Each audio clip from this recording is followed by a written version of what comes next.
साल 2017 के मुकाबले समाजवादी पार्टी को निकाय चुनाव 2023 में काफ़ी नुकसान हुआ है, जिसके बाद समाजवादी पार्टी को ये सोचना होगा कि उसके जो मायूस कार्यकर्ता हैं उनमें कैसे जोश भरा जाए, क्योंकि अब सबसे बड़ा चुनाव लोकसभा चुनाव भी ज़्यादा दूर नहीं है। अगले साल लोकसभा चुनाव होने जा रहा है, ये सबसे बड़ा चुनाव है। ऐसे में समाजवादी पार्टी के लिए ये बहुत बड़ी चुनौती है।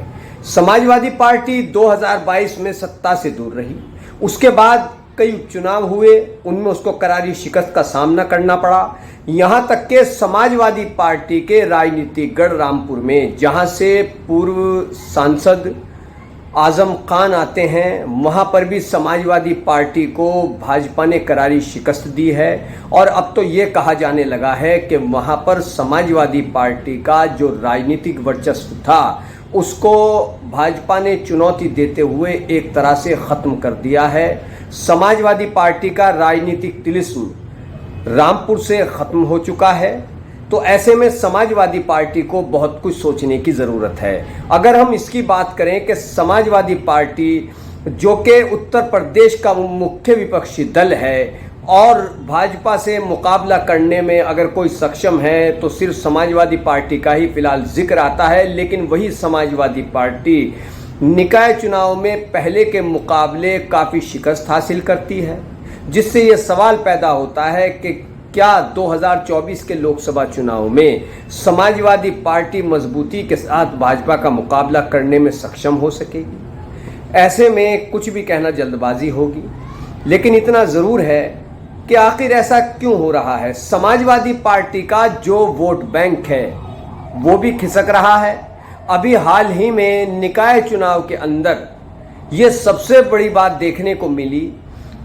ख़ास तौर से अगर हम सहारनपुर की सीट की बात करते हैं तो यहाँ से भारतीय जनता पार्टी को 18,000 से ज़्यादा मुसलमानों का वोट मिला है निकाय चुनाव में मेयर की सीट पर। इससे आप अंदाज़ा लगा सकते हैं। दूसरी ओर अगर हम रामपुर की बात करें तो वहाँ पर उपचुनाव भी हुए, निकाय चुनाव भी हुआ।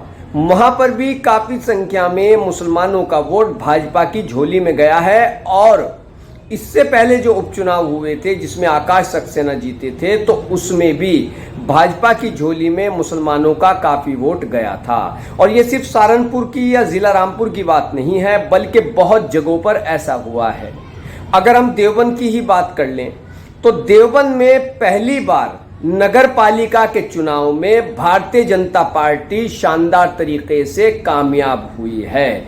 और जो देवबंद में मुस्लिम क्षेत्र हैं वहाँ से भी भाजपा को काफ़ी वोट मिला है, जिसके बाद देवबंद के स्थानीय विधायक और राज्य सरकार में मंत्री कुंवर ब्रजेश सिंह ने मुसलमानों का आभार जताया और कहा कि उनको भी साथ लेकर के चला जाएगा और देवबंद के विकास में किसी तरीके की कोई कमी बाकी नहीं रखी जाएगी। ऐसा देवबंद विधायक और राज्य मंत्री कुंवर ब्रजेश सिंह ने कहा है। उन्होंने मुसलमानों का आभार जताया है। दूसरी ओर सहारनपुर में भाजपा के महानगर अध्यक्ष राकेश जैन ने भी मुसलमानों का आभार जताया और ये कहा कि पार्टी हाईकमान के दिशा निर्देश पर हमने मुसलमानों में जाकर के कार्य किया, उनको सबका साथ सबका विकास की नीति समझाई और मुसलमानों ने गंभीरता से इसे समझा, जिसकी बदौलत निकाय चुनाव के मेयर प्रत्याशी को जो भाजपा से चुनावी मैदान में किस्मत आजमाई, जिन्होंने डॉक्टर अजय सिंह को 18,500 के करीब मुसलमानों का वोट सहारनपुर में मिला है। इससे साफ है कि समाजवादी पार्टी का जो वोट बैंक है वो कहीं ना कहीं खिसक रहा है। दूसरी ओर असदुद्दीन ओवैसी की पार्टी को भी कई जगह पर मुसलमानों का वोट मिला और ख़ास तौर से इसका नुकसान समाजवादी पार्टी को उठाना पड़ा। विशेष तौर पर मेरठ मेयर की सीट आप देख सकते हैं, यहाँ पर भाजपा ने भले ही कामयाबी हासिल की, लेकिन समाजवादी पार्टी के प्रत्याशी यहाँ पर तीसरे नंबर पर रहे और दूसरे नंबर पर रहे MIM के प्रत्याशी। तो जाहिर सी बात है कि समाजवादी पार्टी के प्रति कहीं ना कहीं इसके वोट बैंक में नाराज़गी है। जो समाजवादी पार्टी का हमेशा से वोटर्स रहा है वो अपने आप को समाजवादी पार्टी की नीतियों से दूर पा रहा है। अब इसमें अखिलेश यादव का बदलता सियासी नजरिया हो या कुछ भी कह लीजिए, या समाजवादी पार्टी की बदलती विचारधारा हो, राजनीति करने का उसका बदला हुआ अंदाज हो, इसने उसके जो वोटर्स है उसको काफी दूर कर दिया है। और ये बात कई बार एक के बाद एक सामने आ चुकी है। अब इस पर अखिलेश यादव कितना गंभीरता से सोचते हैं ये तो वही जाने, लेकिन इतना जरूर है कि अगर ये सिलसिला जारी रहा तो आगामी दिनों में समाजवादी पार्टी को और ज्यादा नुकसान भी उठाना पड़ सकता है। तो हमारे चैनल को सब्सक्राइब कीजिए निष्पक्ष पत्रकारिता के लिए, वीडियो को शेयर कीजिए, लाइक कीजिए, कमेंट कीजिए। धन्यवाद।